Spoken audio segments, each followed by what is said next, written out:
夏朝是中国第一个王朝，但因考古证据不足，其存在的真实性还有待考证。但当历史开始有了文字记载，时代就进入了信史时代，而商朝是中国信史时代的第一个王朝。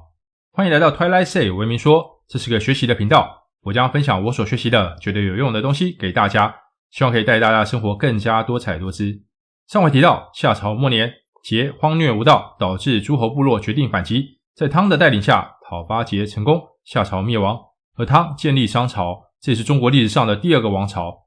商族是个历史悠久的部落，到汤时已是第15世的首领了。他的始祖可以回溯到武帝的帝喾，帝喾的其中一子契就是商族的始祖。契在帝舜时担任司徒，因治水有功被封于商，赐姓子，商族自此开始。商的历史可以分为3段，分别是先商、早商和晚商。在汤之前为先商，共历14世，经过这14世的首领的努力，让商族成为一个大族，在夏的东方站稳脚步。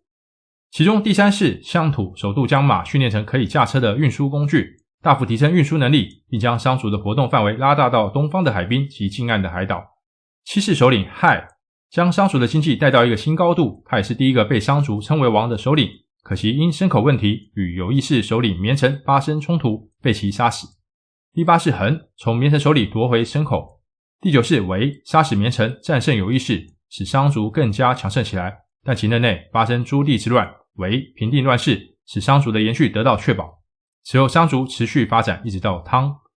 从汤开始直到盘庚迁都殷，这段期间为早商时期。汤击败桀，建立商朝，商族进入王国时期，开始统治整个中国。从汤开始共经历31王，历时646年。汤建立商朝后，定都于亳，建立法制，制作礼乐，改历法及服饰的颜色，将白色定为上等，巩固商朝的统治地位。汤死后，王位传到第5世太甲，这位王初时暴虐乱德，被辅佐大臣伊尹流放，直到悔改后，伊尹还政给他。悔改后的太甲励精图治，创造了商朝第一次中兴时代。太甲之后，王位传到第8世小甲，商朝开始经历第一次的衰败。从小甲开始，王位的继承出现兄终弟及的现象，此现象破坏了嫡长子继承制度，导致后来弟子相争的乱象，深深影响商朝的国力。小甲死后，其弟太戊继位，太戊时期发生降商贾共生于朝，也就是商数和楚数共生在朝堂上的怪异现象，这使太戊感到害怕。在医治的建议下，太戊积极修德，努力政事，扭转小甲时的衰败，带来商朝第2次的中兴。但好景不长，传位给雍己后，雍己德性衰败，诸侯叛离，商朝迎来第2次的衰败。到11世仲丁，他是太戊的长子，他从雍己夺回政权，但因诸侯侵犯，将国度东迁至萧。到13世何胆甲又迁都到象，但此时的商朝因为迁都及夺权，使国力衰弱，加上连连讨伐叛乱诸侯及外族，使商朝进入第3次衰败。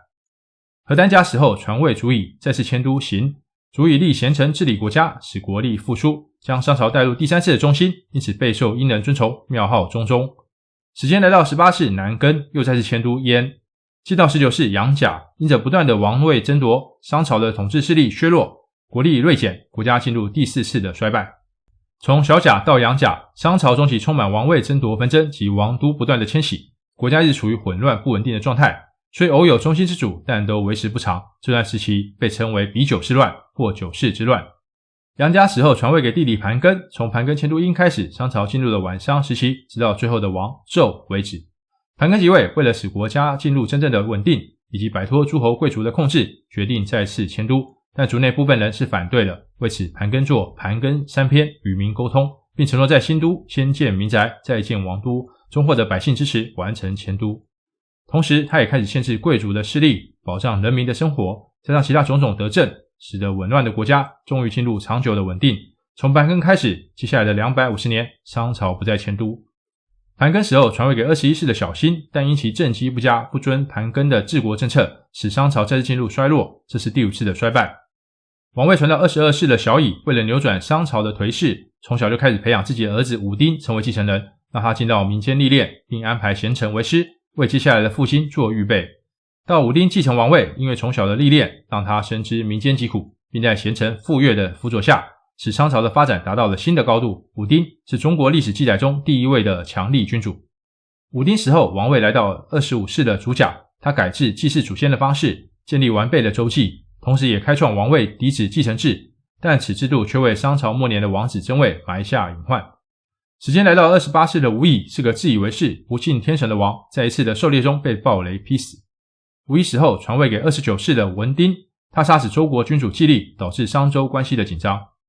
而下一任的王帝乙为了缓解商周之间的紧张，将自己的妹妹嫁给了周文王，暂时缓解了彼此间的紧张关系。商朝来到了最后的王帝辛，也就是纣王。纣王其实是个很有能力也很有改革野心的王，但个性刚愎自用，推动各样的改革，导致既得利益者的受损，激化王权与族权的争斗，终于导致贵族反对引周人进攻王都。再加上当时自然灾害严重，以及纣王长期对外用兵，国力空虚，最终在牧野之战，纣王败给周武王，自焚而死，商朝亡。以史为镜，可以知兴替，纵观商朝整个历史，我们可以看到商朝兴于国家稳定，而败于国家内斗。商朝不像夏朝长期有外族的威胁，更多的是内部的因素影响国力的发展，特别是王位继承制度的混乱，兄终弟及介入了嫡长子制度，导致王位争夺时，各方为了获得支持，到处拉拢贵族，使得贵族势力不断壮大，甚至最后商朝灭亡时，贵族势力反对王族改革，而引周人攻入王都，更是主要败亡因素。在圣经中有一句话是这样说的：若一国自相纷争，那国就站立不住；若一家自相纷争，那家就站立不住。马可福音3章24至25节。从商朝历史，我们看到唯有团结合作，国家稳定，才能使国家发展壮大。而纷争对立，除了既得利益者获利外，其他人一点好处都没有，带来的只有国家的破败与衰弱，甚至最后带来国破家亡。我们身处的是什么样的国家呢？值得我们好好深思。以上是今天的分享，谢谢大家的观看，欢迎按赞、订阅、分享及打开小铃铛。